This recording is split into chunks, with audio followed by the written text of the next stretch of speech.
Welcome students. इस video में हम प्रश्नावली 6.2 एनसीईआरटी कक्षा 10वीं के सवाल हल करेंगे। पहले सवाल में देखिए, आकृति 1 और 2 में डीई समांतर बीसी है। पहले में ईसी और दूसरे में एडी ज्ञात कीजिए। तो पहली आकृति हमें दिख रही है, इसमें हमने ईसी का मान निकालना है। तो देखिए इसको कैसे करेंगे। अब इसमें जो ये त्रिभुज है, इसमें हमें दिया हुआ है कि डीई समांतर बीसी है, ये हमें दिया हुआ है। तो हमने प्रमेय पढ़ी है जिसका नाम है आधारभूत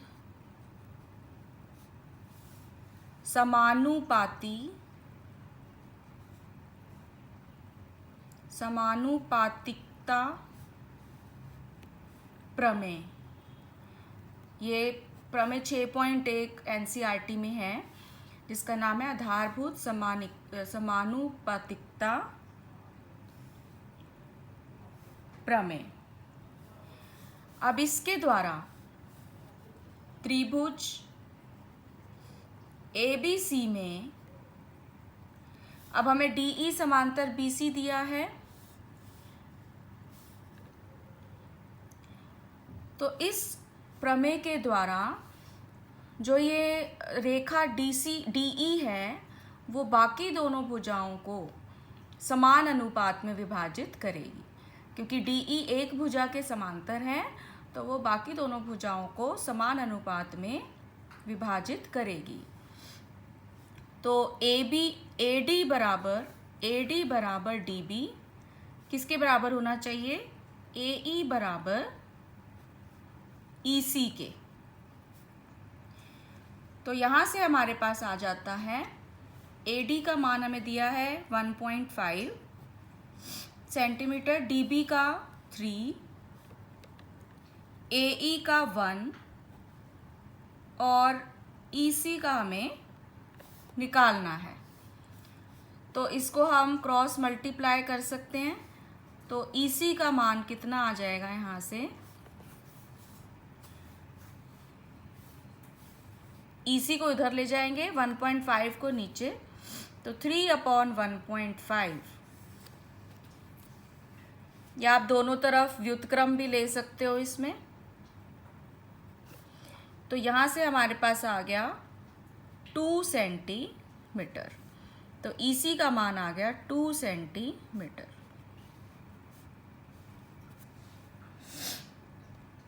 अब हम दूसरा भाग देखते हैं इसका। दूसरे भाग में अब हमें आकृति दी हुई है। इसी प्रकार हम देखेंगे आधारभूत समानुपातिकता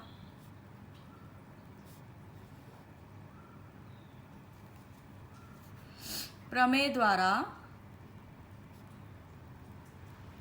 फिर से हमारे पास इसमें भी क्या होगा, जैसे पहले भाग में था एडी बराबर डीबी, एबी बटा डीबी बराबर एई बटा ईसी। तो एडी का मान अब इसमें हमें नहीं दिया हुआ, एडी हमें नहीं पता है, हमें निकालना है। बटे में डीबी का मान है 7.2, एई का मान है 1.8 और ईसी का मान है 5.4। तो यहाँ से हम एडी का मान निकाल सकते हैं। यहाँ से एडी का मान कितना बनेगा, 7.2 को हम दूसरी तरफ ले जाते हैं तो ये हमारा 3 पे कट जाएगा और यहाँ पर कट के ये रह गया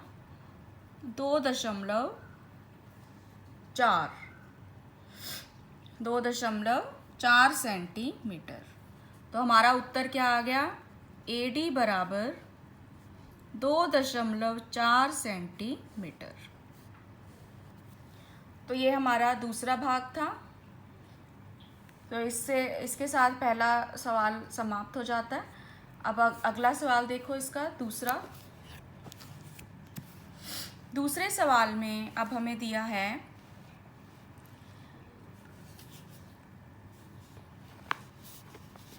किसी त्रिभुज PQR की भुजाओं PQ और PR पर क्रमशः बिंदु E और F स्थित हैं।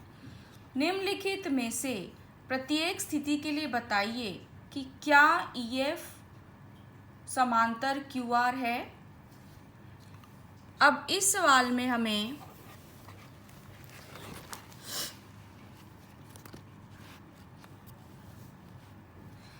इसमें देखिए, किसी त्रिभुज PQR की भुजाओं PQ और PR। अब हमने इसमें आकृति बनाई, त्रिभुज PQR है, इसमें PQ जो भुजा है और उस पर E बिंदु है, और PR जो भुजा है उस पर F बिंदु है। निम्नलिखित में से प्रत्येक स्थिति के लिए बताइए क्या EF QR के समांतर है कि नहीं। अब इसमें हमें PE का मान दिया हुआ है 3.9 सेंटीमीटर, EQ का 3, PF का 3.6 और FR का 2.4। तो इसमें हम क्या करेंगे, जो अभी हमने आधारभूत समानुपातिकता प्रमेय पढ़ी थी उसी के विपरीत दूसरी प्रमेय है, जो क्या कहती है कि यदि एक रेखा त्रिभुज की दो भुजाओं को समान अनुपात में विभाजित करे तो वह तीसरी भुजा के क्या होनी चाहिए, समांतर। तो इसी प्रमेय का हम यूज़ करेंगे। हम पहले क्या देखते हैं, यहाँ पर अनुपात देखते हैं इसकी भुजाओं का। तो त्रिभुज PQR में PE बटा EQ का मान कितना बना, 3.9 बटा में 3, यानी कि 1.3। इसी प्रकार दूसरा अनुपात चेक करते हैं। अब हम PF बटा FR, इसका मान कितना बनेगा, 3.6 बटा 2.4, जो कि कट के आ जाएगा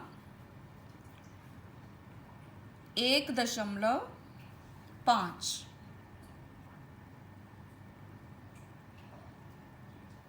तो यहाँ से अब हमें क्या दिख रहा है कि दोनों अनुपात बराबर नहीं हैं। तो PE बटा EQ नॉट इक्वल PF बटा FR। तो यहाँ से क्या आ गया कि EF QR के समांतर नहीं है।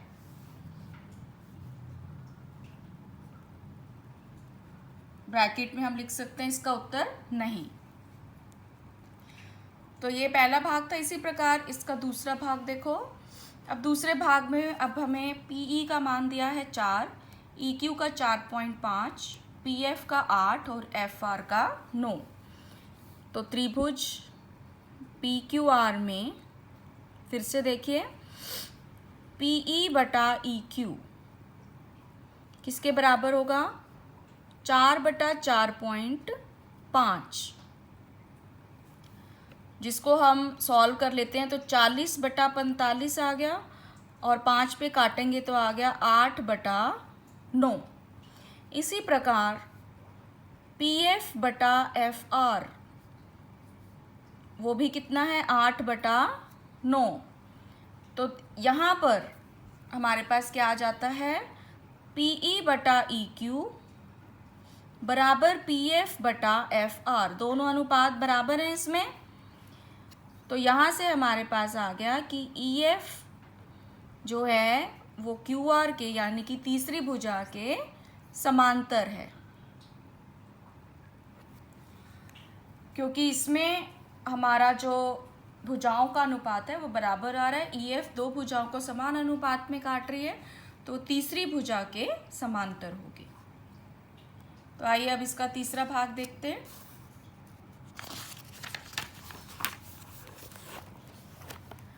अब तीसरे भाग में हमें दिया है PQ बराबर 1.28। अब इसमें हमें EQ की बजाय पूरी भुजा का मान दिया हुआ है PQ 1.28। पीई का मान 0.18, पीएफ का 0.36 और पीआर भुजा का 2.56। तो पहले हम ईक्यू का मान इसमें निकालते हैं। तो त्रिभुज पीक्यूआर में ईक्यू बराबर पीक्यू माइनस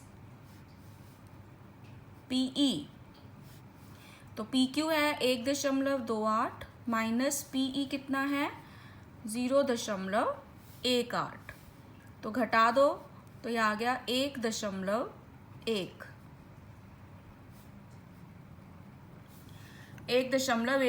सेंटीमीटर। अब इसी प्रकार हम FR का मान निकालेंगे। तो FR किसके बराबर है PR माइनस PF। तो PR का मान है 2.56 माइनस PF 0.36। तो ये रह गया 2.20 सेंटीमीटर। तो अब इसमें फिर से हम अनुपात देखते हैं। पहले देखते हैं PE बटा EQ। तो PE है हमारा 0.18 अपॉन में EQ 1.10, यानी कि यहाँ से हमारे पास आ गया 18/110, जो कि कट के रह गया 9/55। और इसी तरह से दूसरा अनुपात देखते हैं PF बटा FR। तो PF का मान है 0.36 और FR का 2.20, जो कि आ गया 36/220। और फिर से जो कट के क्या रह जाएगा 9/55, 4 पे कट जाएगा तो ये भी कितना आ जाएगा 9/55। तो दोनों अनुपात बराबर आ गए। PE बटा EQ बराबर PF बटा FR। तो यहाँ से हमारे पास क्या आ गया कि EF जो है वो QR के समांतर है, क्योंकि EF जो है वो दो भुजाओं को समान अनुपात में विभाजित कर रही है, तो वो तीसरी भुजा के समांतर होगी। तो इसके साथ पहला सवाल, दूसरा सवाल समाप्त होता है। अब तीसरा सवाल देखो इसका। अब तीसरे सवाल में हमें दिया है आकृति में यदि LM समांतर, या आकृति हमें दी हुई है, इसमें यदि LM समांतर है CB के, LN समांतर है CD के, तो सिद्ध कीजिए AM बटा AB बराबर होगा AN बटा ND के। तो इसमें देखिए सबसे पहले त्रिभुज हम लेते हैं ABC। त्रिभुज ABC में अब जो LM भुजा है वो समांतर है CB के। तो जो हमारी आधारभूत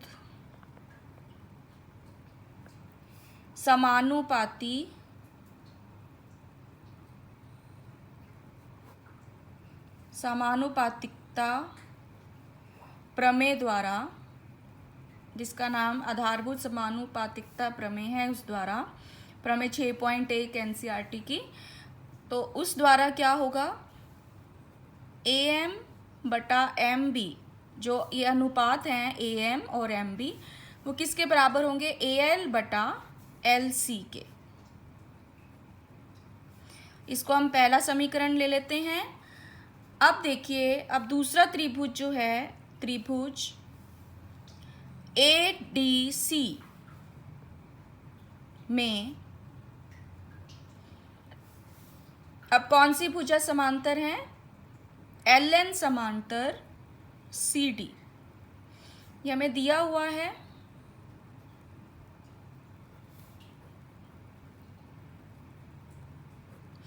अब फिर से ये प्रमेय द्वारा आधारभूत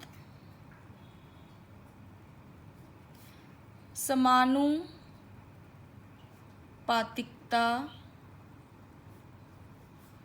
प्रमेय द्वारा फिर से क्या होगा, अब ये जो अनुपात है AL बटा LC बराबर AN बटा ND, ये दूसरा समीकरण आ गया। अब पहले और दूसरे समीकरण से हमें क्या पता चलता है कि AM बटा MB किसके बराबर है, AL बटा LC के, और AL बटा LC किसके बराबर है, AN बटा ND के। तो पहले और दूसरे समीकरण से हमारे पास क्या आ जाता है कि AM बटा MB किसके बराबर है, AL बटा LC जो कि AN बटा ND के है, तो AM बटा MB किसके बराबर होना चाहिए, AN बटा ND के। यही हमने सिद्ध करना था। तो इसमें हमने आधारभूत समानुपातिकता प्रमेय का प्रयोग किया है और इसी के साथ ये तीसरा सवाल समाप्त होता है। इस वीडियो में हम 3 सवाल ही हल करेंगे। आगे के सवालों के लिए अगले वीडियोस देखना ना भूलें और मेरे चैनल को सब्सक्राइब करें और इस वीडियो को लाइक एंड शेयर करें। धन्यवाद।